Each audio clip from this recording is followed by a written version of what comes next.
నిరంతర ప్రార్థన. దేవుని స్తోత్రం. హల్లెలూయా. అబ్రహాము ఏ రకమైన ప్రార్థన అండి? నిరంతరం చేసే ప్రార్థన. అతను ఖాళీ దొరికితే ఆయనకి ఏదన్నా పని ఉంది అంటే ఇంకా అదేంటంటే ప్రార్థనే పని. దేవుని స్తోత్రం కదా. ప్రార్థనే పని. మరి భార్య మరి అసాంఘికంగా అంటే సమాజం ఒప్పుకోనటువంటి పద్ధతిలో మరి వేరే స్త్రీని పరిగ్రహించమన్నా నీతిమంతుడై 10 సంవత్సరాలు ఆ పని చేయలేదు అబ్రహాము. ఒక సమస్య గురించి 10 సంవత్సరాలు ప్రార్థన చేశాడు.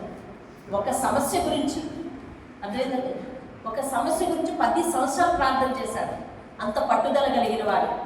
ప్రార్థనకు సమాధానం రాకపోయేసరికి విసిగిపోయే జీవితం మనదైతే 10 సంవత్సరాలు ప్రార్థన చేసి ఒక సమస్య గురించి గోజాడిన విశ్వాస జీవితం ఆయనది.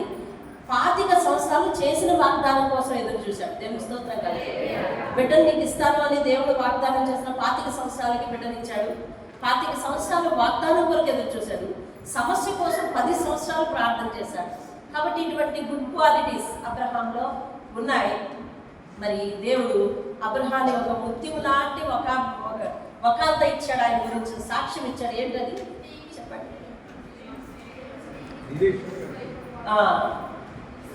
నీ ఒక్కగానైనా ఒక కుమారుణ్ణి నాకు ఇవ్వ వెనుదీయలేదు కనుక ఇందువలన నీవు దేవునికి భయపడి వాడవని నాకు తెలిసినది అని చెప్పి ఆమోద ముద్ర వేశాడండి అబ్రహాం. దేవుని స్తోత్రం కాదు, అదొక నమ్మకమైన ముద్ర. తరువాత కాలంలో ఇశ్రాయేలు ప్రజలతో మాట్లాడవలసిన సందర్భం వచ్చినప్పుడు అంటున్నాడు, అబ్రహాం నా స్నేహితుడైన అబ్రహాము సంతానమా అని అడ్రస్ చేస్తాడు. దేవుని స్తోత్రం కదా. ఎప్పటి అబ్రహాం కాలం, ఎప్పటి యెషయా కాలం నాటి ప్రజలతో దేవుడు మాట్లాడే సందర్భంలో నా స్నేహితుడైన అబ్రహాము సంతానం మీరని చెప్తున్నాడు. దేవుని స్తోత్రం కలుగు. హల్లెలూయా. అంటే నిరంతరము దేవునితో ప్రార్థించటం వల్ల, వింటున్నారు, నిరంతరం దేవునితో ప్రార్థించటం వల్ల దేవునితో మనకు స్నేహ సంబంధం ఏర్పడుతుంది. ఏ సంబంధం ఏర్పడుతుంది? స్నేహ సంబంధం ఏర్పడుతుంది. ఇది నిన్నటి కాల రీక్యాప్. దేవుని స్తోత్రం. ప్రార్థిస్తున్నాను. రెండో వ్యక్తి గురించి, ఆయన ప్రార్థన విధానం గురించి, ఆయన కూర్చొని ప్రార్థన అవసరం గురించి. మనం ఈ సీరియల్లో ఏం చూస్తాము అనంటే, వ్యక్తి ఎవరు, అతడికి ప్రార్థన అవసరత ఎలా వచ్చింది, ఏమండి, ప్రార్థన అవసరం ఎప్పుడు వచ్చింది, ఆయన ప్రార్థన ఏ విధంగా చేశాడు, దేవుడితో ఆయనకి ఏర్పడిన సంబంధం ఏంటి, ప్రార్థనకు జవాబు వచ్చిందా లేదా, ఆయన జీవితం నుంచి లేదా వారి జీవితం నుంచి, ఆమె జీవితం నుంచి మనం నేర్చుకోవాల్సిన విషయాలు ఏంటి, ఇవి చూస్తాం. ప్రార్థన. పరిశుద్ధుడైన మా దేవా, నీవు మాకు అనుగ్రహించిన ఏకైక ఆయుధం ప్రార్థన. మా పనులకు ముందు, మా పనుల కొనసాగింపుకు, మా పనుల ముగింపుకు, అన్నిటికీ ఆధారం మాట అదే. మేము తిరిగి మీకు ఏమైనా చెల్లించవలసింది ఏదైనా ఉంది అంటే అది ప్రార్థనే నా నాయన. కనుక అలాంటి నీతో సత్సంబంధాన్ని పెంచే ప్రార్థన అనే తలాంతు గురించి మీరు 40 దినాలు మాట్లాడడానికి సిద్ధంగా ఉంటే, ఏక మనస్సు గలవారమై, సిద్ధ మనస్సు గలవారమై మేమందరము కూడి నిన్ను అయ్యా తండ్రి నేను ప్రార్థించి నువ్వు ఇచ్చిన ఆత్మీయ పాఠాలు నేర్చుకుని వెళ్ళగలుగుటకు సహాయం చేయమని దీవించి ఆశీర్వదించి ప్రతి విధమైన అవరోధమును ఆటంకమును దూరపరిచి అనేక మందిని ఆయన ఈ సమయానికి సమకూర్చి మీరే మహిమ ఘనత ప్రభావం పొందమని యేసు నామములో అడిగి వేడుకుంటున్నాను తండ్రి. ఆమేన్. దేవునికి స్తోత్రం కలుగును గాక. హల్లెలూయా. రైట్, వాక్యంలోకి వెళ్దాం. ఈరోజు మన ప్రార్థనా అంశంలో వ్యక్తి యాకోబు. ఈరోజు ఎవరు? యాకోబు కూడా తాతగారి వలె. ఈయనెవరు తాతగారు? అబ్రహాం యొక్క మనవడు, ఇస్సాకు యొక్క కుమారుడు. ఆదికాండం 25వ అధ్యాయము 26వ వచనంలో యాకోబు అనే మాటకు అర్థం రాసి ఉంటుంది. యాకోబు 26. తరువాత అతని సోదరుడు బయటకు వచ్చినప్పుడు అతని చెయ్యి ఏసావు మడమను పట్టుకుని ఉండేది కనుక అతనికి యాకోబు అనే పేరు పెట్టబడింది. యాకోబు అనగా పట్టుకునినవాడు లేదా మోసగాడు అనే అర్థం ఇచ్చేందుగా మరి ఉంది. అయితే ఇతని జీవితంలో అనేక మలుపులండి. ఫస్ట్ అయితే ధీమాతో కూడిన జీవితం. ఒక యాతన లేదు, పాతన లేదు ఆయన జీవితానికి. తండ్రి ఒడిలో ఉండి తల్లి దగ్గర అల్లారు ముద్దుగా పెరుగుతూ, ఒక అన్నయ్య ఉన్నాడు తనకి, ఆ అన్నయ్యతో చక్కగా ఉంటూ, చక్కని ఆస్తిపరుడు, చాలా ఎక్కువ ఆస్తిపరుడు, వారికి లోటైంది ఏదీ లేదు. ఒక సెక్యూర్ లైఫ్ని లీడ్ చేస్తున్నాడు. జీవితం గురించి పెద్దగా కాదు, అసలు బెంగేమీ లేదు. అటువంటి వ్యక్తి జీవితంలో అమాంతంగా ఒకరోజు ఒక ఉప్పెన వచ్చింది. ఏమిటా ఉప్పెన అంటే, మీ అందరికీ తెలిసిన విషయమైతే నేను జనరల్ విషయాలు చెప్పి మీకు నేను ముందుకు తీసుకుని వెళ్తాను. 27వ అధ్యాయంలో మీరు సింపుల్గా రాసుకొని ఇంటి దగ్గర చదువుకోండి. 27వ అధ్యాయంలో అతని జీవితానికి ఒక పెద్ద ముప్పు వచ్చింది. ఆ ముప్పు ఏమిటంటే, వారి తల్లిదండ్రులు ఇద్దరు సమాధానంగా ఉండరు. తల్లిదండ్రులు ఎవరు? ఇస్సాకు, రెబ్కా. తల్లిదండ్రులు ఇద్దరు సమాధానంగా ఉండరు. మరి పెద్దవాడు ఎక్కడ పెరుగుతాడో తెలుసా? పెద్దవాడు ఎక్కడ పెరుగుతాడో చూడండి. 26వ అధ్యాయము 27వ వచనం చూడండి. ఆ చిన్నవారు చూస్తారా? 25, 27 చూడండి. 25. ఆ చిన్నవారు ఎదిగినప్పుడు ఏసావు వేటాడుట యందు నేర్పరి అయి అరణ్యవాసి. ఒక పిల్లడు వేటాడుట నేర్చుకున్నాడు, అరణ్యవాసిగా ఉంటా ఉన్నాడు. యాకోబు సాధువై గుడారంలో ఉంటా ఉన్నాడు. ఇస్సాకేమో ఏసావు తెచ్చిన వేట మాంసం తింటూ ఉంటాడు, ఏసావునే ప్రేమిస్తూ ఉంటాడు. రెబ్కా ఏమో భార్య ఏమో యాకోబుని ప్రేమిస్తూ ఉంటాడు. చూసారా? తల్లి తండ్రి రెండు పార్టీలు. వాళ్ళకి ఇచ్చిన ఇద్దరు బిడ్డలు కూడా రెండు పార్టీలు. తల్లి పార్టీ ఒకడు, తండ్రి పార్టీ ఒకడు అయ్యాడు. ఇలాంటి సిచ్యువేషన్లో తన తండ్రి బహు వృద్ధుడై అని ఉంటుంది. 27వ అధ్యాయం 1వ వచనం. ఇస్సాకు వృద్ధుడైనప్పుడు తన నోటికి ఏదో రుచికరంగా తినాలని అనిపించింది. ఇలా రుచికరంగా తినాలని అనిపించినప్పుడు భార్యను అడగలేదు అతను. తనకు దగ్గరగా ఉన్న కుమారుని అడిగాడు, నాయనా నాకు ఇలా రుచికరమైన భోజనం తినాలనిపిస్తుంది, మరి నువ్వు వెళ్ళి నాకు తీసుకురా, నేను నిన్ను నిండారుగా దీవిస్తానయ్యా అని చెప్పాడు. అప్పుడు రెబ్కా ఏం చేసిందంటే ఈ మాట విని ఇలా అయితే లాభం లేదు, దేవుడు తనకిచ్చిన వాగ్దానం ఒకటి ఉంది. ఆ వాగ్దానాన్ని గుర్తు చేసుకొని ఆమె ఏం చేసిందంటే, ఆ దేవుడిచ్చిన వాగ్దానాన్ని దేవుడు నెరవేర్చుకుంటాడు. కానీ ఈమె ఒక పని చేసింది. అసలు దేవుడు ఆమెకి ఏమని వాగ్దానం ఇచ్చాడో ఒకసారి మీకు వాక్యం చూపించేద్దామని.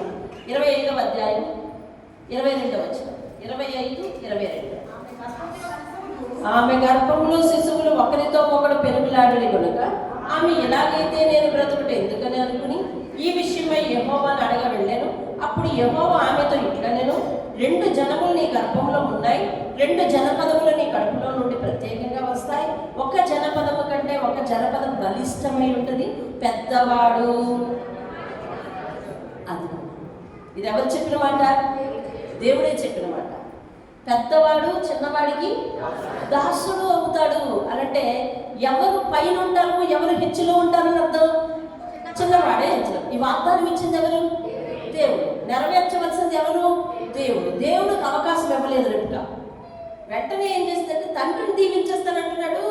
దీవెనలన్నీ ఆయనకి వెళ్ళిపోతే దేవుని మాట వ్యర్థమైపోతుంది. కాబట్టి ఇతడు ఫైల్లోకి వచ్చేస్తాడు, ఇతడు పేరెన్నిక కనేస్తాడు. అప్పుడు యాకోబేమో ఏ దీవెనలు లేక అయిపోతాడు. మరి దేవుడు పెద్దవాడి మీద చిన్నవాడు యజమానిగా ఉంటాడు, అభివృద్ధి చెంది ఉంటాడు అని అన్నప్పుడు దేవుని మాట వంట అయిపోతుంది. అందుకని దేవుని మాట జరిగించే వాళ్ళు మానవులా కాదు కదా. కానీ ఈమె ఏం చేసిందంటే కొంచెం ఇనిషియేట్ తీసుకుంది, అంటే కొంచెం చొరవ తీసుకుంది. దేవా, వాగ్దానం ఇచ్చింది నువ్వు కదా, నువ్వు నెరవేర్చాలి అని చెప్పి దేవుని మీద ఆధారపడితే బాగుండు. వెంటనే యాకోబుని పిలిచింది, నాయన ఇదిగో ఇక్కడ ఇలాంటి పరిస్థితి జరుగుతుంది, మీ అన్ననేమో మీ నాన్న దీవించేస్తాడంట, కాబట్టి నువ్వు వెళ్ళి మన మందలో ఉన్న మేకపిల్లని తీసుకొచ్చి నేను వంట పట్టేస్తాను, నువ్వు తీసుకెళ్ళి మీ నాన్నకి ఇచ్చేది కానీ అని అంటే యాకోబు స్పష్టంగా చెప్పాడు, అమ్మా అన్నయ్యకి ఒంటి నిండా రోమాలు ఉన్నాయి, నా స్వరం వేరు ఆయన స్వరం వేరు, నా ఆకారం వేరు ఆయన ఆకారం వేరు, దయచేసి నేను వెళితే నా గొంతు గుర్తుపట్టినా నా చర్మం గుర్తుపట్టినా నాకు దీవెన కాదమ్మ వచ్చేది, శాపమే వచ్చేది అని చెప్పాడు. చెబితే రిబ్కాకి మైండ్లో ఏముండిపోయింది తెలిసినా, దేవుడిచ్చిన వాగ్దానం ఉండిపోయింది. దేవుడిచ్చిన వాగ్దానం ఉండిపోయి వస్తే రాని శాపం, ఆ శాపం నా మీదకి వస్తుందిలే, నువ్వు మాత్రం పో అని చెప్పింది. వస్తే రాని శాపం, ఆ శాపం నా మీద ఉంటుందిలే అని చెప్పి దేవుని మాట మీద ఆమెకి ధైర్యం ఉంది, కానీ దేవుని చిత్తానికి ప్లేస్ ఇచ్చే గుణం లేదు. అర్థమైందా? ఈ రెండు వేరు. దేవుని మాట మీద ఆమెకి ధైర్యం ఉంది. ఏమని చెప్పాడు దేవుడు? పెద్దవాడి మీద చిన్నవాడు ఏమవుతాడు? దాసుడు. పెద్దవాడు చిన్నవాడికి దాసుడు అవుతాడు, చిన్నవాడికి పెద్దవాడు దాసుడు అవుతాడు. అంతేనా? పెద్దవాడి మీద చిన్నవాడు అధికారం అవుతాడు, చిన్నవాడికి పెద్దవాడు ఏమవుతాడు? దాసుడు అవుతాడు. కాబట్టి ఈ వాగ్దానం దేవుడు చేశాడు. ఆ వాగ్దానం మీద ధైర్యం ఉంది. ఆ ధైర్యంతోనే ఏమందంటే ఒకవేళ శాపం వస్తే కానీ అది నా మీదకి వస్తుంది అని అంది. కాబట్టి మనం కొన్నిసార్లు కంగారు పడతాం. మన కంగారుతో మనకు తెలిసిందే జ్ఞానం అనుకొని మన ఇష్టానుసారంగా పనులు చేయడానికి ఇనిషియేట్ తీసుకుంటాం. అది తప్పు. దేవుని చిత్తానికి మనము సమయం ఇవ్వాలి. దేవా, వాగ్దానం ఇచ్చిన వాడు నీవు, నేను నా ప్రార్థన అంశం ఇలా అడుగుతున్నాను, నువ్వేం చేయగలవు చేయనైనా, నువ్వు ఎలా చేయగలవు చేయనైనా అని చెప్పి మనం దేవుని చిత్తానికి వదిలిపెట్టాలి. దేవుని స్తోత్రం. హల్లెలూయా. ఏం చేయాలి? దేవుని చిత్తానికి వదిలిపెట్టాలి. నేను ఎలా ప్రార్థించాలో అలా నాకు ఇస్తావు కదా నాయన అని చెప్పి దేవుని చిత్తం మన జీవితంలో జరిగే వరకు కూడా ఎదురు చూడాలి. దేవుడు స్వయంగా వాగ్దానం చేస్తే, స్వయంగా మాటిస్తే ఆ వాగ్దానాన్ని నెరవేర్చుకునే కార్యక్రమం దేవుడే చూసుకుంటాడని ఆమె కొంచెం సేపు నిరీక్షించలేకపోయింది. పరిస్థితి తన చేతిలోకి తీసుకుని ఇప్పుడు పరిస్థితులను తారుమారు చేస్తుంది. చూసావా? కంగారులో విశ్వాసం లేకపోతే, నిరీక్షణ లేకపోతే, ప్రార్థన విధానం లేకపోతే, వాళ్ళ ఇంట్లో ప్రార్థన విధానం లేదు. ఎందుకంటే వాళ్ళు ఎవరు కూడా సమాధానంగా ఉండరు, వాళ్ళ కుటుంబంలో ఎవరు సమాధానంగా ఉండరు. భార్యతో భర్త మాట్లాడు, భర్తతో భార్య మాట్లాడు. కాబట్టి పిల్లలు అన్నదమ్ములు కూడా అలాగే దూరంగా ఉంటారు. వాడొక చోట జీవిస్తుంటాడు, వీడొక చోట జీవిస్తుంటాడు. వాడేమో తండ్రి మాట మాట్లాడతాడు, వీడేమో తల్లి మాట మాట్లాడతాడు. కాబట్టి ఇటువంటి పక్షాలు ఉండడం వల్ల ఎవరు ఏకీభవించి ప్రార్థించే అవకాశం లేకపోవడం వల్ల ఆ సమస్య ఏం చేసిందంటే ఆమె చేతుల్లోకి ఇనిషియేట్ తీసుకొని ఆమె తారుమారు చేసి పడేసింది. ఎలాగో అంటే మరి ఆయనకేమో మరి నన్ను నాన్న గుర్తుపడతాడు అని అంటే ఏ మేకలు అయితే తీసుకొచ్చాడో, లేకపోతే ఏ పశువునైతే తీసుకొచ్చాడో దాని చర్మాన్ని తీసేసి ఆయనకి చేతులకి బయట కనిపించే అవయవాలకు కట్టేసి తీసారిపో అని చెప్పి పంపిస్తే తండ్రి దగ్గరికి వెళ్ళి నాయన వచ్చాను అని. అప్పుడే తెచ్చేసావా? అప్పుడే కూర తెచ్చేసావా నాయనా అంటే తెచ్చేసానయ్యా అని చెప్పాడు. చెప్పిన తర్వాత మరి నీ గొంతు చూస్తే ఎలా ఉంది? తండ్రి అడిగాడు, నీ పేరేంటి అడిగాడు. నేను ఏసావు ఉన్నానా చెప్పాడు. ఏం చెప్పాడు?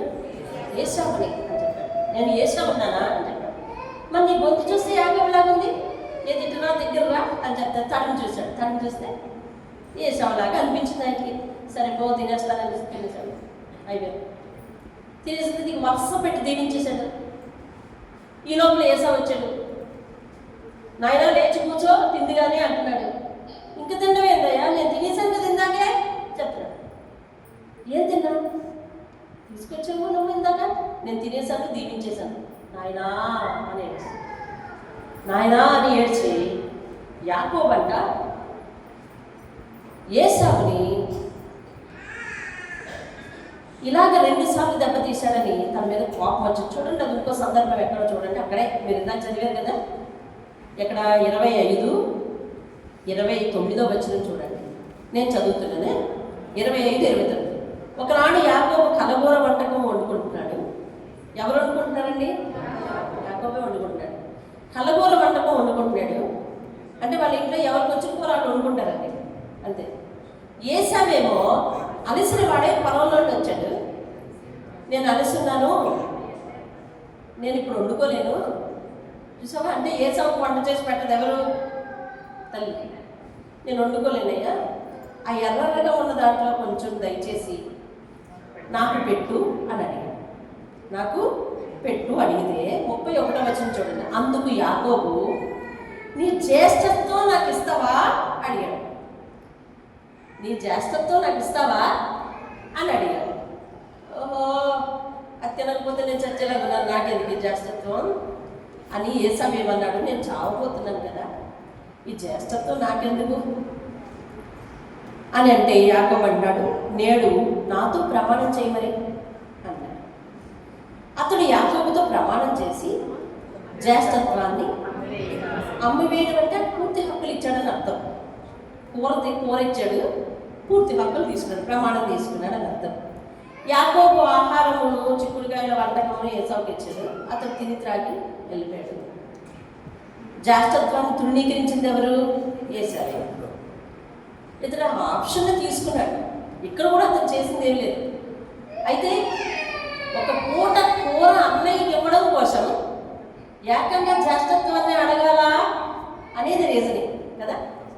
ఎందుకు అలా అడగవలసి వచ్చింది అంటే వీళ్ళిద్దరి మధ్య పొత్తు లేదు. అందుకని కూర కూడా ఏమైంది వాళ్ళ జీవితంలో కాస్ట్ అయింది. చూసావా, ఐక్యత లేదు కుటుంబాలు. ఐక్యత లేకపోతే చిన్న మాట కూడా చాటంత ఉప్పిని తీసుకొస్తుంది. చిన్న మాట కూడా చాటంత ఉప్పిని తీసుకొస్తుంది. అసలు ఇలాంటి కూర ఉండే సమయంలో వాడు అలసిపోయి వస్తే ఐక్యత ఉంటే ఏమంటారు? అన్న అలసిపోయి ఉన్నావు, దా ఇద్దరం కలిపి పోచేద్దాం అంటాడు. అవును కదా. చూసావా, ఎలాగ ఉండవలసిన సిస్టము ఎలాగ వెళుతుందో చూడండి. ఎలాగ ఉండాలి సిస్టమ్, ఎలా వెళ్తుంది? రివర్స్గా వెళ్తుంది. దేవుడు చెప్పినట్టుగా కుటుంబాలన్నీ కూడా ప్రార్థనాపూర్వకంగా ఐక్యంగా ఉండాలి. అలా ఉండకపోతే మన ఇళ్లలో కారణాలు ఉండనక్కర్లేదు, పిల్లలు రావడానికి కారణాలు ఉండనక్కర్లేదు, ప్రమాదాలు జరగడానికి కారణాలు ఉండనక్కర్లేదు, కుటుంబాలు విడిపోవడానికి చిన్న కారణం చాలు పెద్ద నష్టాన్ని తీసుకొచ్చి పెడుతుంది. అదేంటంటే కొందరు జీవితంలో గొడవలు పోలీస్ స్టేషన్ వరకు వెళ్తాయి. అసలు ఏంటి కారణం అంటే ఎలా మొదలైందో చెప్తారండి. ఎలా మొదలైందో చెప్తే ఆ మొదలు ఏమిటో తెలుసా? ఇంతే కారణం. పినీస్ అంత గొడవ అర్థమవుతుంది. ఇంతే కారణం. ఇంత కారణంకి పెరిగిపోయి అంత అయిందనమాట. అంటే ఉండవలసిన రీతిలో ఉండలేదు మానవులు. ఉండవలసిన రీతిలో మనం ఉండకపోతే దేవుని పాదాల దగ్గర కుటుంబం ఎలా ఉండాలి? అలాగే ఉండాలి. కుటుంబం ఎలా కట్టుబడి ఉండాలి? భర్త భార్య కట్టుబడి ఉండాలి, భార్య భర్త కట్టుబడి ఉండాలి. అంతే. అంతేగాని భర్త ఇంటిలో భార్యను మెయింటైన్ చేస్తూ బయట మెయింటైన్ చేయకూడదు. భార్య ఇంటిలో భర్తను మెయింటైన్ చేస్తూ బయట మెయింటైన్ చేయకూడదు. పిల్లల తల్లిదండ్రులు ఇంట్లో మెయింటైన్ చేస్తూ బయట ఎవరిని మెయింటైన్ చేయకూడదు. కాబట్టి ఇదంతా కూడా అందరూ కలిపి దేవుడినే మెయింటైన్ చేయాలి, దేవుడి వేళను మెయింటైన్ చేయాలి. అంతే అంతే.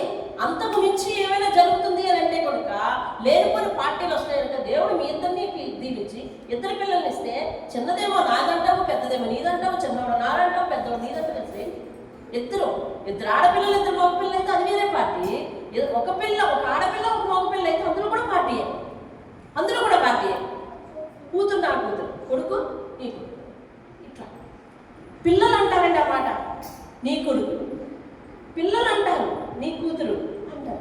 అసలు పిల్లలకి అలాంటి ముద్ర ఎలా వచ్చింది? అసలు మేళ్ళలో అడబడుతుంటే ప్రమాదం ఇప్పుడే తీసివేసుకోండి, దేవుడు హెచ్చరించి మాటలు అవన్నీ మనం లెక్క పెట్టాలి. ఇలా అయిపోయింది. రెండోసారి ఇలా దెబ్బతిన్నాడు కాబట్టి 2 దెబ్బలకి కూడా అతడు ఓర్చుకోలేక సంపేద్దాం అనేసి నిర్ణయించుకునే పరిస్థితికి వచ్చేసింది. రెండోసారి మొత్తం ఆశీర్వాదాలను తీసేసుకున్నాడు. ఇలా తీసేసుకోవడం వలన ఆయనకు చాలా ఇబ్బంది వచ్చింది. ఉన్నట్టుండి చూడండి ఒకసారి 28వ అధ్యాయము 3వ వచనంకి వెళ్తే,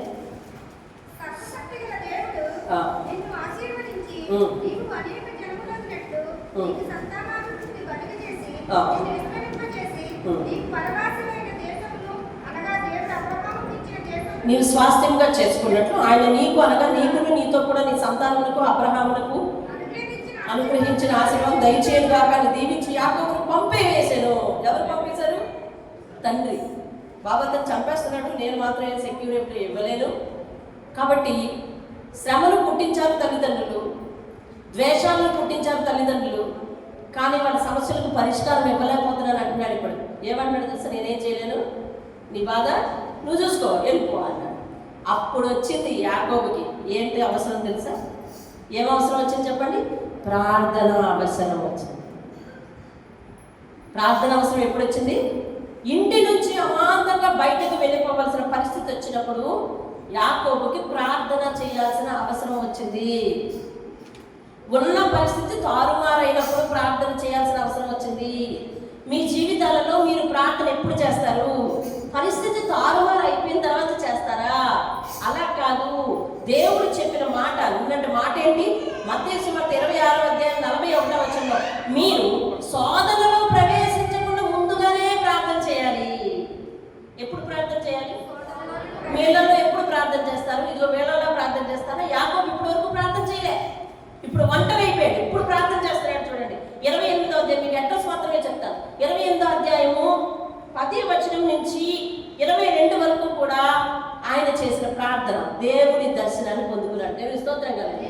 ఎంత భావంతో ప్రార్థన చేశాడో, ఎంత కన్నీరు కాచి ప్రార్థన చేశాడో, తెల్లవాళ్ళు దేవుని దర్శనాన్ని చూశాడు. అదిగోండి 13వ వచనం మాత్రం ఒక మాట చెప్పింది. ఏమని తెలుసా?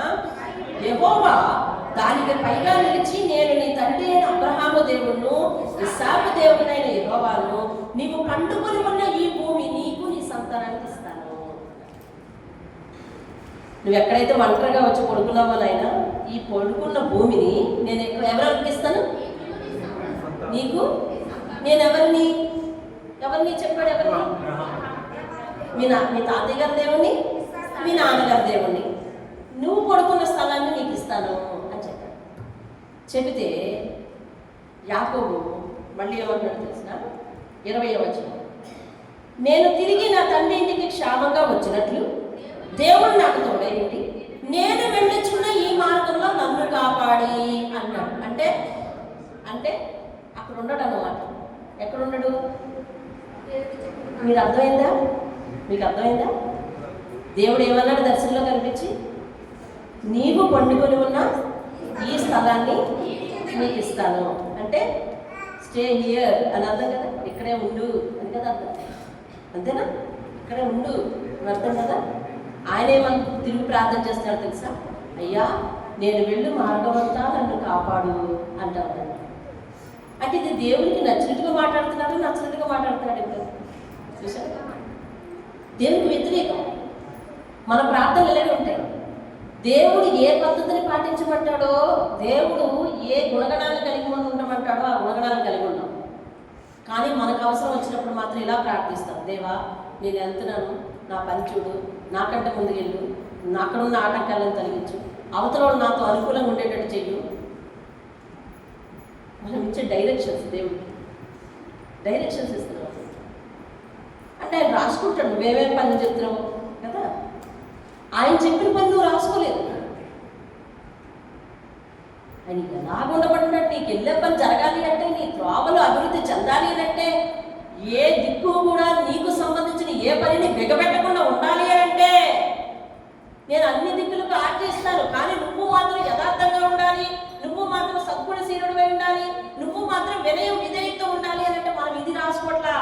మనం ఆయన రాసుకోమని చిట్టా చెప్తున్నాం. నాయన నువ్వు నా తమ్ముడు వచ్చి బస్సు దొరికేటట్టు చెయ్యి, బస్సు మీద మాత్రం నీ హస్తం ఉంచు, అంతేనా? ఇదేనా ప్రార్థన చేసేది? ఎక్కేటప్పుడు దీవించు అంటే కూడా పట్టుకొని ఎక్కించు చెయ్యాలి, దించేటప్పుడు దీవించు, మళ్ళీ అక్కడి నుంచి ఆటో దొరకనైనా ఒక ఆటో ఉంచేటట్టు చెయ్యు. ఇట్లాంటి డైరెక్షన్స్ ఇస్తున్నాయి, ఇట్లాంటి డైరెక్షన్స్ ఉన్నాయి. ఈ యాకోబు అంటాడు, నువ్వు పడుకున్న స్థలాన్ని నీకు ఇస్తానయ్యా దేవుడు అంటే, నేను వెళ్ళి మార్గంలో నాకు తోడుగా రా అంటాను. సరే ఏదైనా ఎప్పుడైతే దేవుని డైరెక్షన్ను, దేవుని మాటలు, దేవుని వాక్యాన్ని పెడచెవిన పెడతామో స్టార్ట్ ఏంటది చెప్పాలి మీరు. ఏమి స్టార్ట్ అవుతాయండి?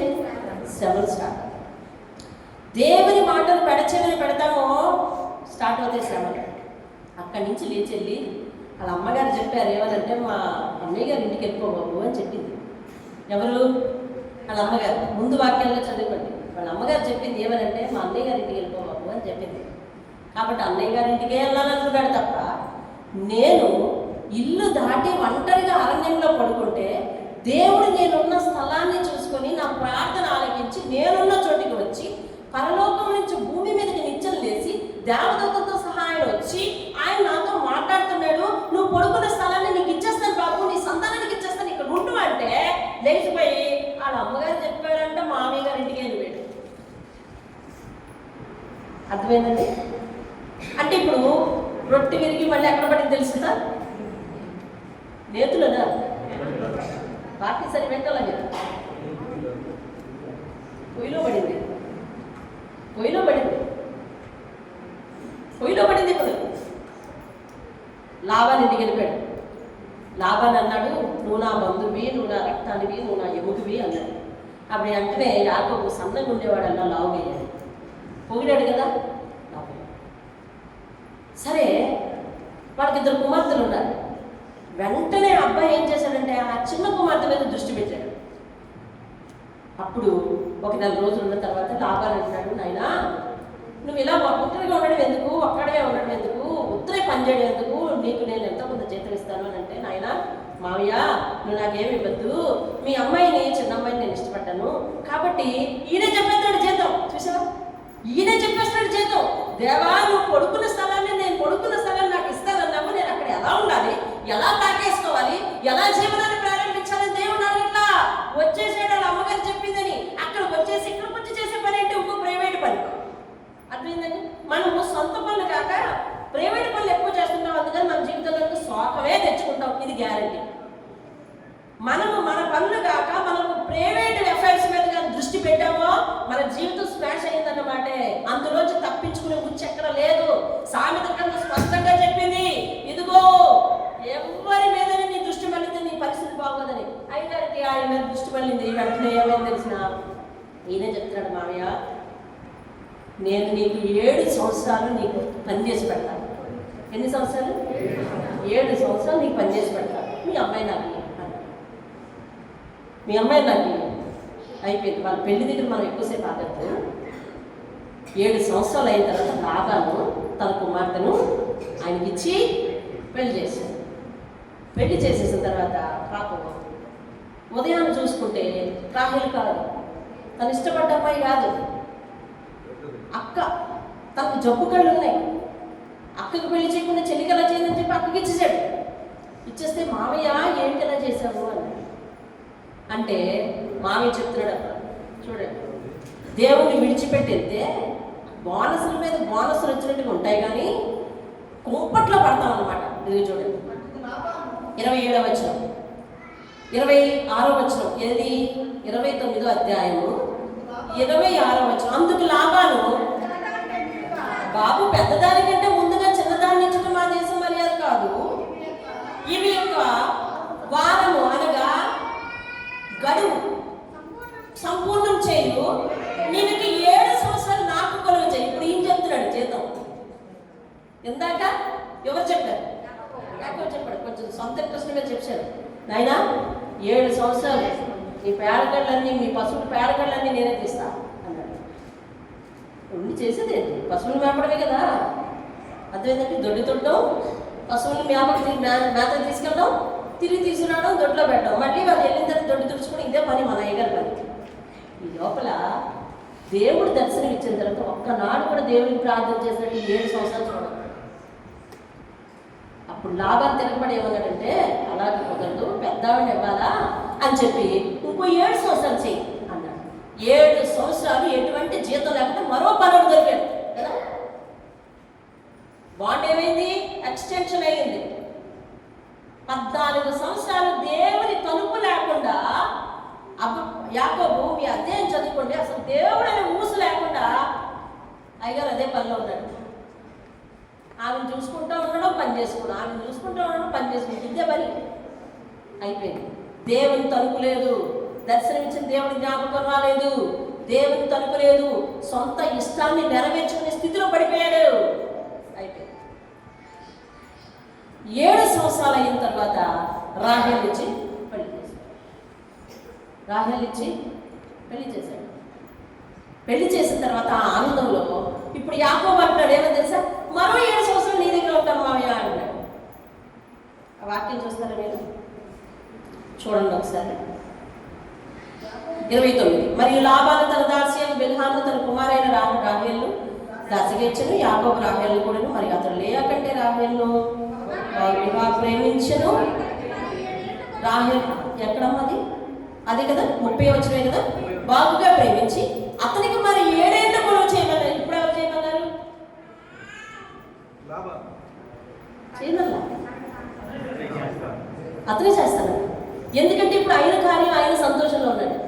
దేవుడు గుర్తురాలి. మొత్తం ఎన్ని సంవత్సరాలు చెప్పండి? 21 సంవత్సరాలు దేవుని ఊసెత్తకుండా ఉన్నాడండి.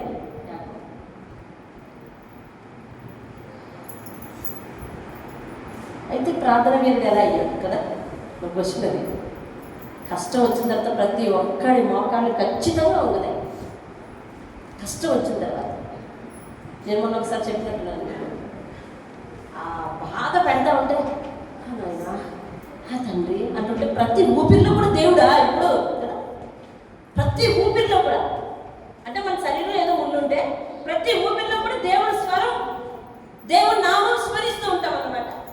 21 సంవత్సరాలు చూడండి, ఒక ఆమె కోసం దేవుడి ధ్యాస లేకుండా అతడు 21 సంవత్సరాలు గడిపాడు. ఎంత పాపం చూడండి. దర్శనమిచ్చిన దేవుడిని విడిచిపెట్టాడు. దర్శనమిచ్చిన దేవుడిని చేసిన పాపాల ఫలితం ఏమవుతుందో భయం లేదు. ఎప్పుడైతే ఊడిక ఎక్కువైపోతుందో ఈ 7 సంవత్సరాలు ఆ మామగారు ఓరుని ఉన్నాడు కాబట్టి తోవేస్తామని చెప్పేసి ఇక తోవేస్తే ఇక పళ్ళు చెప్పేస్తా ఉంటే బాధ కలిగింది. బాధ కలిగి ఇదిగో అప్పుడు చూడండి 27వ వచనం, 30వ అధ్యాయము 29, 27వ వచనం నేను చదువుతున్నాను చూడండి. అందుకు లాబాను అతనితో, నీ కటాక్షం నా మీద ఉన్నాయనగా నా మాట విను, నిన్ను బట్టి యెహోవా నన్ను ఆశీర్వదించెను. చాలు, దేవునిస్తాడు. ఏమన్నాడు? నిన్ను బట్టి దేవుడు నన్ను ఆశీర్వదించు. అంటే ఈ మీన్ వైల్ 24వ వచనం నుంచి 25వ వచనం లోపల ఎన్ని సంవత్సరాలు, వచనానికి చాలా సంవత్సరాలు ఉంటాయండి అక్కడ. మీరు 30వ వచనం, 30వ అధ్యాయము, 29వ అధ్యాయం చదివితే వచనానికి కూడా సంవత్సరం గ్యాప్ ఉంటుందండి కాలం. అర్థమైందా? వాళ్ళు గర్భవతి అయ్యారు, పిల్లలు పుట్టారు అంటారు. అంటే వచనానికి ఎంత తేడా? సంవత్సరం. మరి ఎప్పుడు గుర్తొచ్చిందో తెలియదు ఈయనకి. మధ్యలో దేవుడు జ్ఞాపకం వచ్చాడు, ప్రార్థన చేశాడు. ప్రార్థన చేస్తూ ఉంటే లాభాలని దేవుడు ఏం చేస్తాడంటే దీవించాడంట. దేవుని స్తోత్రం కలుగును. 30వ వచనం అంటాడు, నేను రాక మునుపు నీకు ఉండింది కొంచెమే, అయితే అది బహుగా అభివృద్ధి చెందింది. నేను పాదం పెట్టిన చోటనెల్లా యెహోవా ఎవరిని ఆశీర్వదించాడంట? యాకోబును ఆశీర్వదించాడు. ఇది యాకోబు మాట్లాడుతున్న మాట. యాకోబును ఆశీర్వదించాను. దేవుని స్తోత్రం కలుగును. యాకోబును ఆశీర్వదించడం అంటే యాకోబు ఏం మొదలు పెట్టాడండి? ప్రార్థన మొదలు పెట్టాడు. ఇదిగో 5వ వచనం అంటున్నాడు, ఇదిగో మీ తండ్రి 31వ అధ్యాయం 5వ వచనం, నీ తండ్రి కటాక్షం నిన్న కూడా నా మీద ఉండినట్లు ఇప్పుడు నా మీద ఉండలేదని నాకు కనబడుతుంది. అయితే నా తండ్రి యొక్క దేవుడు నాకు తోడై ఉన్నాడు అని చెప్పి అతను ప్రార్థిస్తే వెంటనే స్వప్నంలోకి వచ్చాడంటే దేవుడు. నేను చదువుతున్నాను చూడండి, 11వ వచనం అందులో. సైలెంట్గా వినండి. మరియు స్వప్నమందు దేవుని దూత యాకోబు అని నన్ను పిలవగా చిత్తం ప్రభువా అని చెప్పాను. అప్పుడు ఆయన, నీ కన్నులెత్తి చూడు, గొర్రెలను దాచున్న పొట్టేళ్ళన్నీ చారలైనా పొడలైనా మచ్చలైనను గలవి. ఏడైనగా లాభాలు నీకు చేయుచున్నది యావత్తు చూశాను. నీవెక్కడ స్తంభం మీద నూనె పోసేతువో, ఎక్కడ నాకు మొక్కుబడి చేసేతువో ఆ బేతేలు దేవుడు నేను. ఇప్పుడు నువ్వు లేచి ఈ దేశం నుండి బయలుదేరి నీ పుట్టిన దేశాన్ని తిరిగాడు. ఎక్కడ నీకు నేను దర్శనం ఇచ్చానో ఆ దేవుడినే వచ్చాను. నీ మామయ్య నీకు చేస్తున్నదంతా నేను చూస్తున్నాను. ఏంటంటే యాకోబు ఏం చేశాడు? భారంతో ప్రార్థన చేశాడు. దేవుని స్తోత్రం కదా. భారంతో ప్రార్థన చేశాడు. చేసి అప్పుడు దేవుడు దర్శనం ఇచ్చాడు. ఏమని ఇచ్చాడంట? తిరిగి వెళ్ళు అని చెప్పాడు. దేవుని స్తోత్రం కదా. హల్లెలూయా. వెంటనే మూటముళ్ళు సర్దేశాడు. సర్దేసి గబగబా ప్రయాణం అయిపోయి వెళ్ళిపోతున్నాడండి. 32వ అధ్యాయంలో 1వ వచనం చూడండి. యాకోబు తన త్రోవను వెళ్ళుచుండగా ఏమొచ్చారు? అయ్యగారు ఎందులో పడ్డారో తెలుసా? ప్రార్థనా జీవితంలో పడ్డారు. దేవుని స్తోత్రం. దేవదూతలు అతనికి ఎదురొచ్చేసాయంటే యాకోబు నీకు బయలుదేరి వెళ్ళు అంటున్నాడు. అప్పుడు యాకోబు వాళ్ళని చూసి అంటున్నాడు, అయ్యా ఇదంతా మీరు ఇచ్చిందయ్యా, ఇది దేవుని సేన, ఇది దేవుడికి అప్పగిస్తున్నాడు. దేవుని స్తోత్రం కలగగా నీ సంతానాన్ని చూసి, నీ ఆస్తిని చూసి ఏనాడైనా దేవునితో ఇలా అనగలవా? ప్రభువా ఇవన్నీ నువ్వు ఇచ్చినవయ్యా, ఈ బిడ్డలు నువ్వు ఇచ్చిన బిడ్డలయ్యా అని అనగలవా? అనాలి. యాకోబు తన సంతానాన్ని చూసి, తన పశువులను చూసి అంటున్నాడు, ఇదంతా దేవుని సేన అంటున్నాడు. దేవుని స్తోత్రం హల్లెలూయా. అప్పుడు ప్రార్థిస్తున్నాడండి. 7వ వచనం, వాళ్ళ అన్నయ్యకి కబురు పెట్టాడండి. వాళ్ళ అన్నయ్య ఉన్న ఊరి మీద నుంచి వెళ్ళాలన్నమాట. వాళ్ళ అన్నయ్యకి కబురు పెట్టాడు, అన్నయ్య నేను ఈ దేశం మీద నుంచి వెళ్ళాలి, నీకేం కోపం ఉందో నాకు తెలియదు కానీ నేను ఈ దేశం మీద నుంచే వస్తున్నాను అన్నని కబురు పెడితే, వాళ్ళ అన్నయ్య ఏం కబురు పెట్టాడంటే, నేనే ఎదురొస్తున్నానని చెప్పని కబురు పెట్టాడు. నేనే ఎదురొస్తున్నాను అనేసరికి ఈయనకి భయం వేసింది. ఆ దూతతో పొల్లే బాబు రా ఎల్లు, నేను దారిలో నిలబడతానని అంటే బాగుండు, నేనే ఎదురొస్తున్నానని చెప్పాను. పాప ఆయన ప్రాఫిట్ వైపు ఆయన అన్నాడు, కానీ లొసుకుండడం వల్ల ఏమైంది తెలుసు, అది భయం వేసింది. అప్పుడు ప్రార్థన చేస్తున్నాడండి. భయం కలిగిన తర్వాత 7వ వచనం, యాకోబు మిక్కిలి భయపడి తొందరపడి ప్రార్థన చేస్తున్నాడు. 9వ వచనం, నా తండ్రి అయిన అబ్రహాము దేవా, నా తండ్రి అయిన ఇస్సాకు దేవా, ఈ దేశంలో నీ బంధువుల తిరిగి వెళ్ళి నీకు మేలు చేస్తానని నాతో చెప్పిన యెహోవా, నీ సేవకులకు చేసిన సమస్తమైన ఉపకారములకు, సమస్తమైన సత్యములకు అపాత్రుడయ్యా. చేతి కర్రతో మాత్రమే యోర్దాను దాటాను, ఇప్పుడు 2 గుంపులు అయిపోయినయ్యా. నా సహోదరుని ఏసావు చేతుడు దయచేసి నన్ను తప్పించు, దయచేసి నన్ను తప్పించు. 24వ వచనం, అందరినీ ముందు పంపించాడు. 2 గుంపులు చేశాడు, ముందు పంపించాడు. ఒక గుంపును మా అన్న చంపేసిన, ఇంకా 2వ గుంపు వెనక్కి తిరిగి వచ్చేస్తుంది కాబట్టి వాటితో నేను ఉంటాను అనుకున్నాడు. ఒక్కడే మిగిలిపోయాడటండి. దేవుని స్తోత్రం. ఇది యాకోబు జీవితంలో అద్భుతమైన ఘట్టం.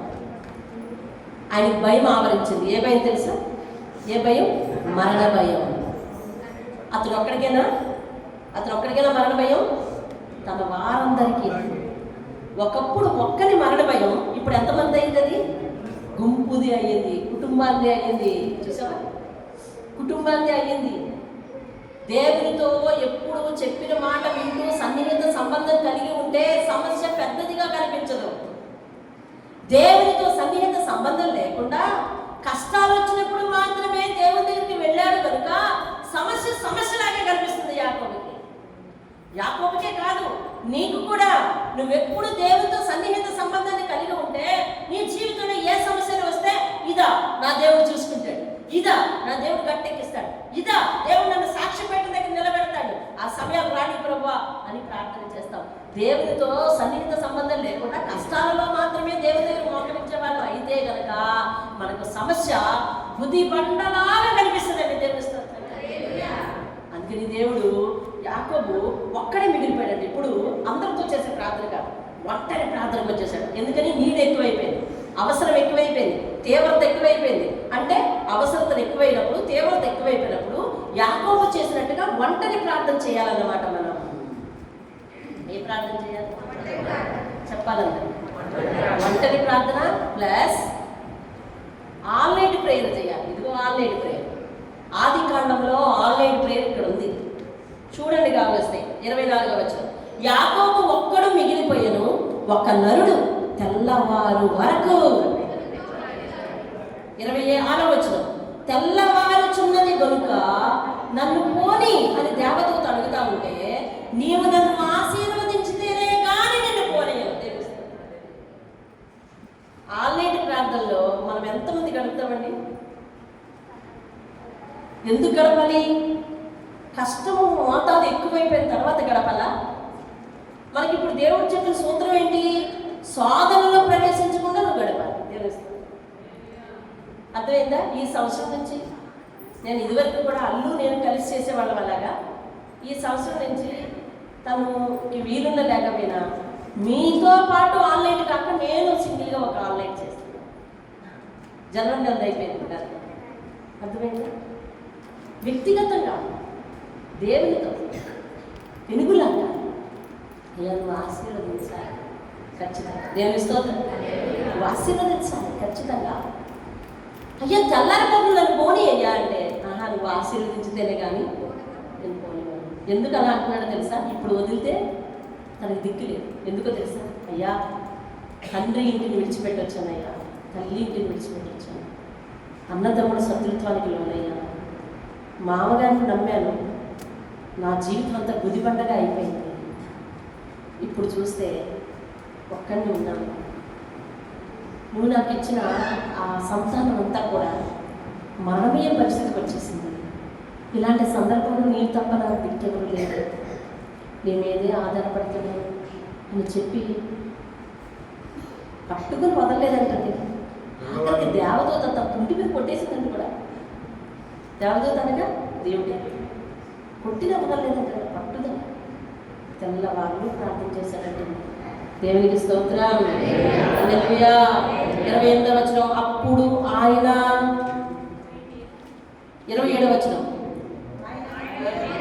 నీ పేరేమని అడగగా ఏం పేరు చెప్పాడండి? ఒకప్పుడు ఇదే ప్రశ్న ఇతను ఎవరో వేశారు. ఎవరండి? నీ పేరేంటని ఎవరో వేశారు. తండ్రి అడిగాడు. ఏమని చెప్పాడు అక్కడ పేరు? అబద్ధం చెప్పాడు. ఇప్పుడు ఏం చెప్తున్నాడు పేరు? నిజం చెప్తున్నాడంటే ఎందులోకి వచ్చాడో తెలుసా? యథార్థతలోనికి వచ్చాడు. దేవుని స్తోత్రం. నిజం మాట్లాడుతున్నాడంటే ఎందులోకి వచ్చాడండి? యథార్థతలోనికి. యథార్థతలోనికి వస్తే క్షమించబడతావు నువ్వు, అంతే. నువ్వు యథార్థతలోనికి రావాలి, క్షమించబడతావు. దేవుని స్తోత్రం. యథార్థమైన ప్రార్థన, యథార్థవంతమైన ప్రార్థనలోకి వచ్చేసాడు. నా పేరు యాకోబు. నువ్వు ఏ అర్థం తీసుకున్నా, మోసగాడిని అర్థం తీసుకున్నా, మడిమ పట్టుకొని పుట్టానని అర్థం తీసుకున్నా, నేను యాకోబునే అని చెప్తే అప్పుడు అన్నాడు, నీవు దేవునితోనూ మనుషులతోనూ పోరాడి గెలిచింది కనుక ఇక మీదట నీ పేరు ఇశ్రాయేలే గాని యాకోబు అనబడదు. అప్పుడు యాకోబు ఆ లైన్ చివరిలో అక్కడ అతనిని ఆశీర్వదించాడు. దేవుని స్తోత్రం. అక్కడ అతన్ని ఏం చేశాడండి? ఆశీర్వదించాడు. దేవుని స్తోత్రం కలుగునుగాక. యాకోబు దేవుని దగ్గర చూపించింది పెనుగులాట్లో మగతనాన్ని కాదు, పట్టుదలను చూపించాడు. నిజమైన ప్రార్థనలకు వచ్చాడు, యథార్థవంతమైన ప్రార్థనలకు వచ్చాడు. ఇప్పుడు దేవునికి ఆయనకి అరమరకులు ఏమి లేదు. అర్థమవుతుందండి? దేవునికి ఆయనకి ఏమి అరమరకులు లేవు ఇప్పుడు. అర్థమైందా? ఒంటరితనంతో పోరాడాడు, ఒంటరితనంతో ప్రార్థన చేశాడు. దేవునికి సమస్యలు మనకి ఎక్కువైపోకుండా దేవుడు ముందుగా చెప్తున్నాడు, ముందుగానే ప్రార్థన చేయాలి. కానీ ఒకవేళ మన సమస్యలు కానీ ఎక్కువైపోతే మనం దేవుడితో రాత్రంతా పెనుగులాడితే దేవుడు గొప్ప విడుదల ఇస్తాడు. దేవుని స్తోత్రం కలిగాడు. హల్లెలూయా. మన బ్లడ్ ప్రెషర్ లెవెల్ ఏమైనా పెరిగిపోతుందని చెప్పి మన దేవుని సన్నిధిలో ఒక రాత్రి వెలుపుగా ఉండలేము. కానీ దేవుడు చెప్తున్నాడు, ఇదిగో యాకోబు రాత్రి అంతా దేవుడితో పోరాడి ఏం గెలుచుకున్నాడు? ఉదయానికి ఆశీర్వాదాలు గెలుచుకున్నాడు. దేవుని స్తోత్రం కలిగి మనం ఒకవేళ మన జీవితంలో తెలియక పొరపాట్లు దొరికినా 21 సంవత్సరాలు దేవుడు మర్చిపోయిన దేవుడు అతను మర్చిపోలేదు, దేవుడు చేసిన వాగ్దానం మర్చిపోలేదు. దేవుని స్తోత్రం కలుగునుగా. హల్లెలూయా. మోకరిద్దాం. చిన్న ప్రార్థన చేసి గుడిసి ప్రార్థనలోకి వెళదాం. సమయం మన మధ్య 18 నిమిషాలు ఉంది. 18 నిమిషాలు చిన్న ప్రార్థన చేద్దాం. ఏం విన్నావు ఒకసారి జ్ఞాపకం చేసుకో. నువ్వెంత ప్రార్థనలో బలహీనుడమైన దేవుడు ఇప్పుడు ఉపయోగించుకోవాలనుకుంటున్నాడు. ఇంక లేవాలి నీ బలహీనతలో నుంచి. ఎన్నాళ్ళైంది ప్రార్థన చేసి దేవుడు లేవమంటున్నాడు. దేవుడు మన జీవితానికి ఒక వాగ్దానాన్ని ఆధారంగా ఇస్తాడండి. తెలుసా? ఒంటరిగా ఉన్నప్పుడు దేవుడు దగ్గర అవుతాడు. ఇంకా ఒంటరిగా వ్యక్తిగత ప్రార్థన అంటారు దాన్ని. వ్యక్తిగత ప్రార్థన చేసేటప్పుడు దేవుడు దగ్గర అవుతాడు. రాత్రంతా నీతో ప్రార్థన చేస్తానయ్యా. ఆ సమర్పణ ఏమైందంటే యాకోబుని ఆశీర్వదించి పారేసింది. దేవుని స్తోత్రం. నిజమైన పేరు చెప్పాడు. స్వభావం దేవునికి అర్థమైపోయింది, యథార్థంగా ఉన్నాడని. అప్పుడు పేరు మార్చాడు. మనం ముందే పేరు మార్చేసుకుంటున్నాం. మన స్వభావం అలాగే ఉంటుంది. దేవుల్లో నాది ఇదండి పేరు అంటున్నాం. దేవుల్లో అదండే పేరు కానీ స్వభావం మాత్రం ఇంతేనండి అన్నలాగే ఉంది. అలాగొద్దు. స్వభావం మారిందని తెలిసాక దేవుడు పేరు పెట్టాడు. దేవునితో సన్నిహిత సంబంధంలోకి వచ్చాడు. ఒక్క వాక్యం రాసుకోండి.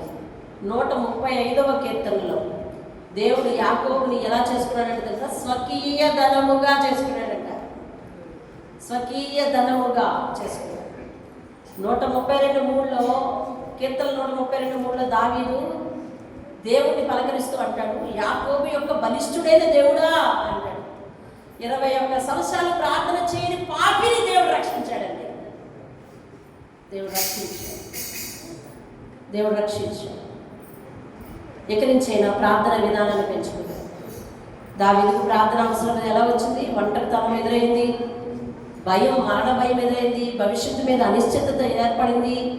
ఏసావుని ఎదుర్కోవాల్సిన పరిస్థితులు వచ్చాయి. తన మామగారి మోసం, జీతం 10 సార్లు మార్చేశాడంట. ఎప్పుడైతే ఇన్ని లోపాలు వచ్చినాయో అతనికి భయం వేసింది. నేను దేవుని దగ్గర లేను అని తెలిసింది. ప్రార్థించడం మొదలుపెట్టాడు.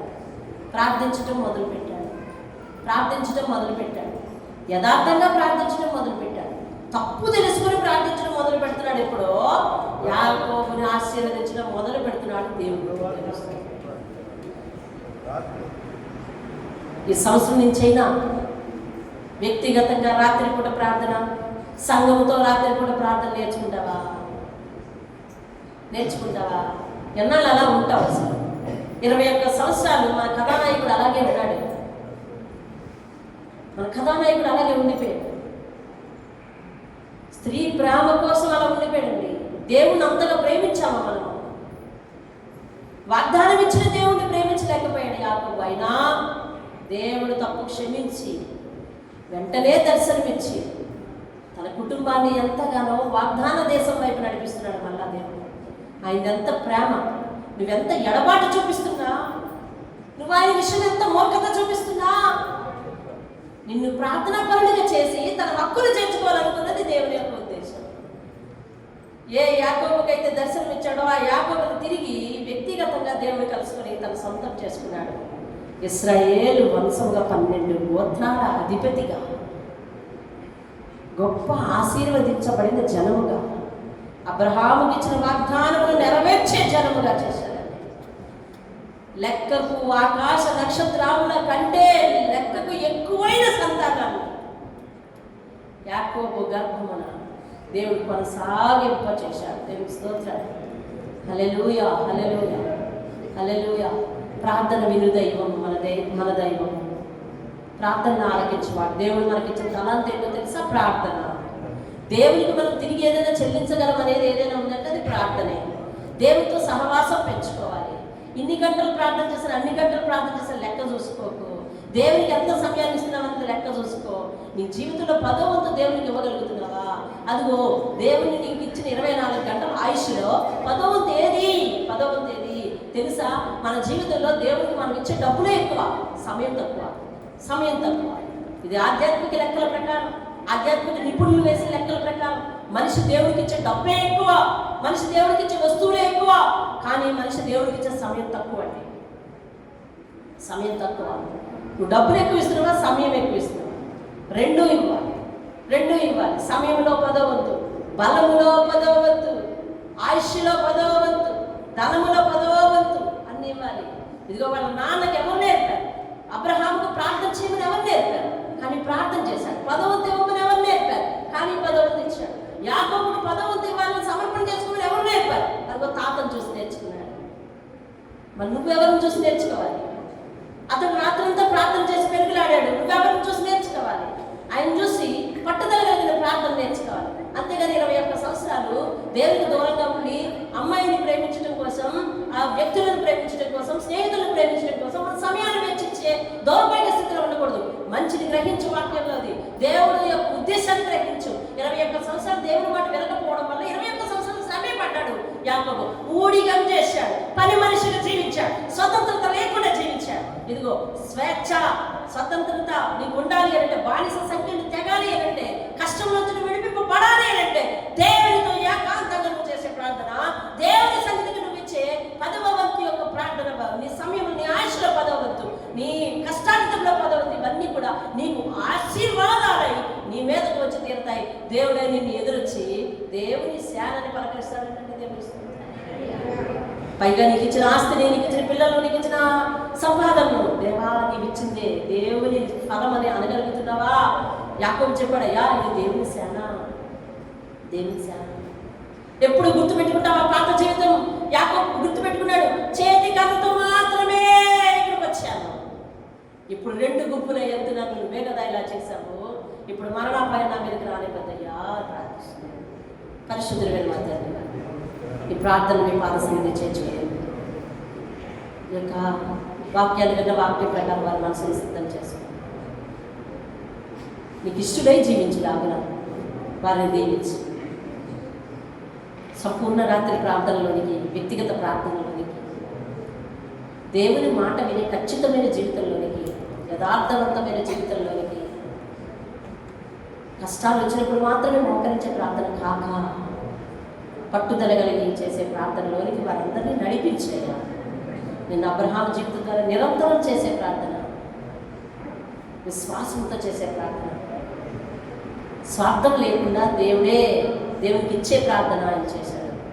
అలాగే మేము నేర్చుకోవడానికి సహాయం చేయాలి. ప్రార్థన అంగీకరించమని యేసునామములో అడిగి వేడుకుంటున్నాం తండ్రి. ఆమేన్.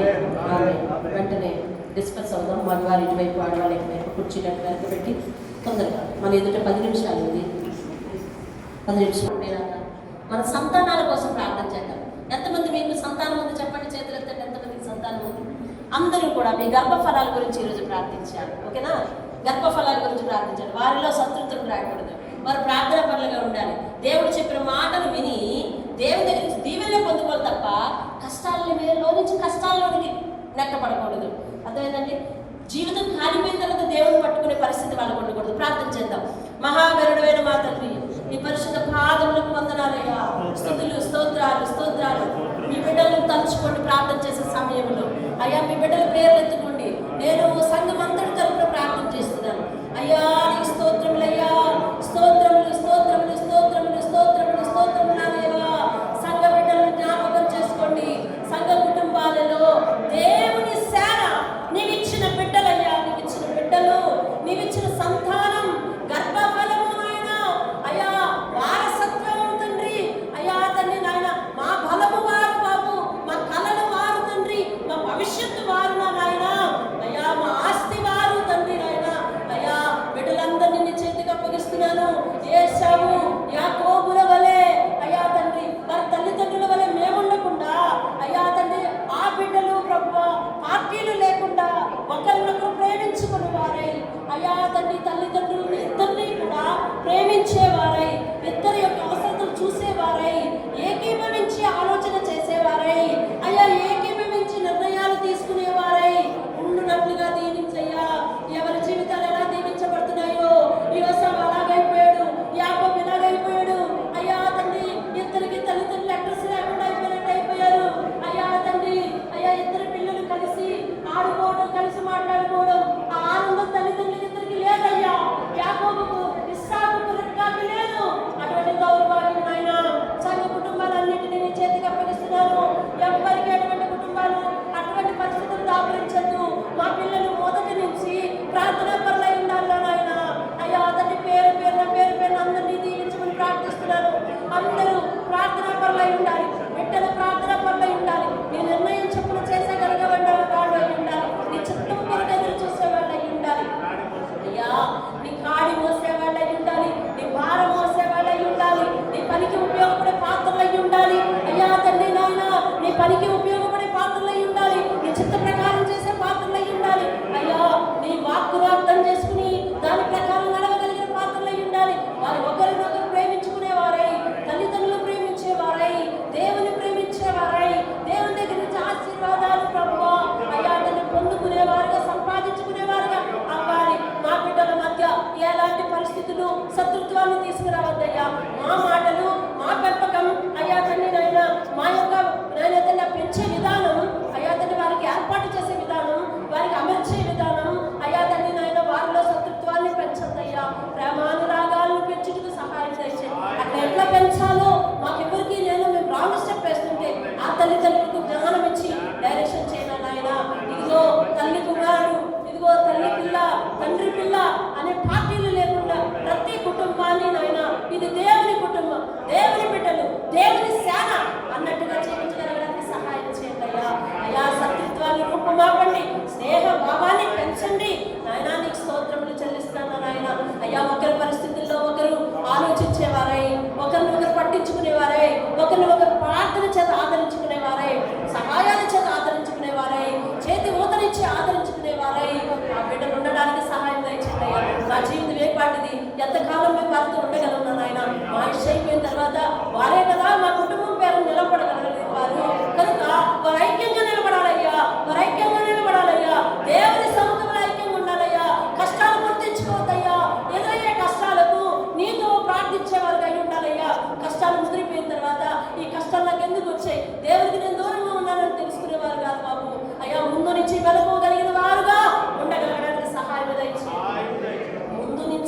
మెలకువగలిగిన వారుగా, సోదరులో ప్రవేశించకుండా ప్రార్థించేవారుగా నా సంతానాలను దీవించయ్యా.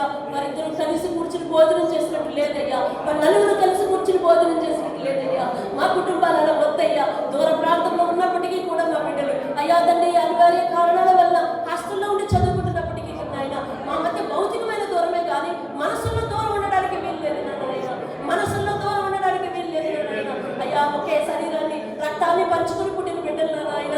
వారిద్దరూ ఐక్యంగా ఉండాలి బాబు. నీకు మా బిడ్డలు ఎంతమంది అయితే అంతమంది ఐక్యంగా ఉండాలయ్యా. వారి మధ్య శత్రుత్వాన్ని నాయనా తండ్రి నాయన యేసు రక్తము చేత ప్రభా తండ్రి నాయన కడగమని ప్రార్థిస్తున్నాను. రామానురాగాలు యేసు రక్తంలో అభివృద్ధి చెందును గాక. భవిష్యత్ అంతా వారు కలిసి ప్రయాణించుదురు గాక. ఆర్థిక స్థితిగతుల్లో తేడా ఉన్నప్పటికీ కూడా దేవుడు వారిని సమానంగా దీవించును గాక. ఆత్మీయ తలాంతులతో దీవించును గాక. సుదీర్ఘ ప్రయాణం కలిసి చేయుదురు గాక. కష్ట నష్టంలో పాల్పంచుకున్న వారే నీకు పనికి వచ్చే పాత్రలుగా ఉందురు గాక. అయ్యా నీకు పనికొచ్చే పాత్రలు అవ్వాలి. నీ పాదాల దగ్గర నాయన నీకు పనికొచ్చే పాత్రల వలె ఉండాలి. నీ చేత ఆశీర్వదింపబడిన జనముగా ఉండాలి. అబ్రహాం చేసిన ప్రార్థన యాకోబు మీదకి వచ్చేసింది. నేను అబ్రహాం దేవుడిని అంటున్నాడు. అబ్రహాం ఇచ్చిన వాగ్దానం యాకోబు జీవితంలో నెరవేరుస్తున్నాం. ఎలాగో తల్లిదండ్రులుగా మేము చేసే ప్రార్థన మా బిడ్డల జీవితంలో నెరవేర్చేయాలి. నెరవేర్చు తండ్రి. నీ పాదాలు పట్టుకుంటున్నది ఏది వచ్చిన బిడ్డలందరి కొరకు ప్రార్థిస్తున్నదయ్యా. వారికి మంచి జీవితాలను అనుగ్రహించండి. మంచి భార్యలను అనుగ్రహించు మగవారికి, మంచి భర్తలను అనుగ్రహించు ఆడపిల్లలకు అయ్యా మంచి భవిష్యత్తును అనుగ్రహించు. వారి బ్రతుకులు ఏ రీతి ఉండబోతున్నాయో తెలియదు అయ్యా. అడుగు పెట్టిన జీవిత భాగస్వామి వలన ఏ విధమైన అనర్థాలు చోటు చేసుకోకుండా కుటుంబం అంతా ఐక్యతగా కలిసి ఉండగలిగే, ఆత్మీయంగా కలిసి ఉండగలిగే వాతావరణానికి అనుకూలించేవారు వారి జీవితాన్ని అడుగు పెట్టును గాక. దేవుడు అటువంటి కార్యము చేయను గాక. దేవుని చిత్తమైన వ్యక్తులను వారి జీవితాల్లోకి తీసుకువచ్చును గాక. దేవుని చిత్తానుసారమైన వివాహాలు వారికి జరుగును గాక. వచ్చిన వారు దేవుని పాత్రలకు వాడబడుదురు గాక. ఆత్మీయతలో సంపూర్ణత తెచ్చుకుందురు గాక. ఈ సమయంలో వారు ఎక్కడున్నప్పటికీ కూడా, ఆ జీవిత భాగస్వాములు ఎక్కడున్నప్పటికీ కూడా దేవుని పరిశుద్ధాత్మ చేత నింపబడుదురు గాక. సహాయం చేసి మా సంతానాన్ని దీవించి ఆశీర్వదించి మా తదనంతరం కూడా వారి చేయి పట్టుకొని నడిపించిన చేయి పట్టుకొని నడిపించు. నీవే చేయి పట్టుకొని నడిపించు. సహాయం చేసుకున్నా మన పైన తెచ్చు. ఈ దీనురాలు ప్రార్థన, పాపి ప్రార్థన, సంఘ ప్రార్థన వారు ఏకీభవిస్తూ వారి బిడ్డలను వారి గర్భ సంతానాన్ని జ్ఞాపకం చేసుకున్నారు. నీ చేతులకు అప్పగించుకున్నారు. నేను ప్రార్థించినవన్నీ విని సమాధానం ఇచ్చే దేవుడివి. సోదరులు ప్రవేశించకుండా ప్రార్థన చేయమన్నాము. నిరంతర ప్రార్థన, వ్యక్తిగత ప్రార్థన అయ్యా తండ్రి తెల్లవారులు చేసే ప్రార్థన మా బిడ్డల కొరకు మేము చేసే ప్రార్థనకు అలవాటు చేసుకున్నాం. తల్లిదండ్రులుగా మేము వారికి ఆశీర్వాదాలు కొనితెచ్చి వారమై వారి చుట్టూ ప్రార్థన కంచెలు వేసి వారమై ఉల్లాగులు దీవించి ఆశీర్వదించాము. రెండవ మెట్టును ఆయన ఎక్కించినందుకు వందనాలు చెల్లిస్తాను. రానున్న రోజుల్లో ఎటువంటి ప్రార్థనా జీవితాలను నేర్చుకోవాలి. ఈ సంవత్సరం అంతా మా ప్రార్థనా జీవితాన్ని అభివృద్ధి చెందుతూ నీ ఉద్దేశాన్ని నెరవేర్చే వారమై ఉండటానికి సహాయం చేయండి. ఈ గొలుసులో ప్రభావ ఏ పూస కూడా తప్పిపోకుండా నాయన చివరి ప్రయాణం వరకు మా మధ్య ఈ పూసలు ఇలా ఉండడానికి సహాయం చేయండి. సంఘంలో అనేక మంది ఉన్నారు. వారందరూ కూడా మధ్యలో వచ్చి చేరడానికి సహాయం చేయండి. ఇందులో ఏ పూస నాయన తండ్రి నాయన తెగి బయటికి వెళ్ళకుండా సహాయం చేయండి. లోకంలోకి చేరకుండా సహాయం చేయండి. 40 దినాల ప్రయాణంలో విడిపోకుండా సహాయం చేయండి. అందరినీ చేకూర్చమని చేర్చమని యేసయ్య అతి శ్రేష్టమైన నామంలో బ్రతిమాలుకుని అడిగి వేడుకుంటున్నాను తండ్రి. ఆమేన్. ఆమేన్. యేసు రక్తమే చేయండి, శిలువ రక్తమే చేయండి. యేసు నామమే సంపూర్ణ విజయం కలుగును గాక. అపవాది క్రియలకు అనంత నాశనము కలుగును గాక. తండ్రి అయిన దేవుని ప్రేమ, కుమారుడైన యేసుక్రీస్తు వారి యొక్క కృప, పరిశుద్ధాత్మ యొక్క అన్యోన్య సహవాసం సదా మనందరికీ తోడై మనలను మన సంతానమును దేవుని యొక్క సముఖంలో తన పాత్రలుగా దీవించి నడిపించుకొనుగాక. ఆమేన్. ఆమేన్. అందరికీ దేవుని పేరు వందనాలు. మరి 40 రోజులు కూడా నేను ఒక్కొక్క కుటుంబాన్ని దేవుని